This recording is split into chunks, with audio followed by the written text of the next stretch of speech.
Hello, and welcome back, once again, to Infinite Jeff, the project where I, the man known as Jeff, read the book Infinite Jest, one page at a time, one day at a time. I read it, I put it on YouTube. This is page number 471, here we go. Looked back over his shoulder at Morath. I mean, we're talking about intense pleasure, Remy. I'm remembering Olders called these little strips of simulatable pleasure tissue P terminals. P wishing to mean the pleasure. And that their location seemed maddeningly inexact. Okay, I can't read like that.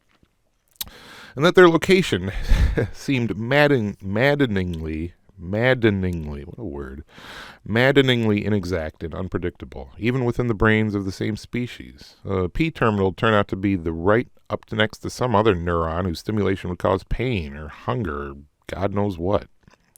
The human brain is very dense. It is the truth.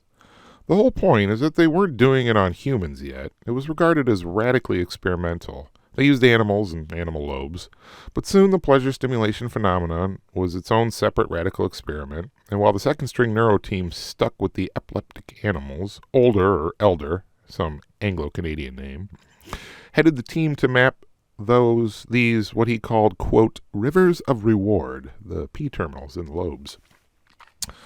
Morath idly felt that the little pills of cotton in his windbreaker's cotton pockets, pleasantly nodding. An experimental program of Canada, you stated. I even remember, the Brandon Psychiatric Center. Morath pretended to cough in the recognition of this. This is a mental hospital, the far north of Manitoba, forbidding wastelands, the center of nothing.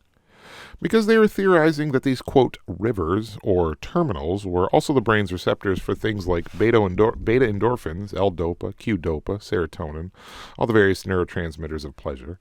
The department of euphoria, so to speak, within the human brain. There was no hint or suggestion yet of dawn or light. But not humans yet, Steepley said. Older's earliest subject were rats, and the results were apparently sobering. The Canadians found that if they rigged an auto-stimulation lever, the rat would press the lever to stimulate his P terminal over and over, thousands of times an hour, over and over, ignoring food and female rats and heat, completely fixated on the lever's stimulation day and night, stopping only when the rat finally died of dehydration or simple fatigue. Morath said, not of the pleasure itself, however. I think dehydration. I'm fuzzy on just what the rats died of. Morath shrugged. But the envy of all experimental rats everywhere, this rat, I think. Then likewise implementations and levers for cats, dogs, swine, monkeys, primates, even a dolphin. Up the evolving scale, P terminals for each. Each died?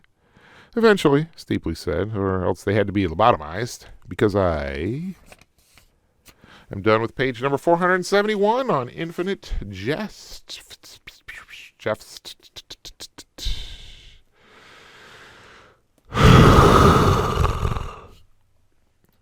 Yes, that was page number 471 of Infinite Jest.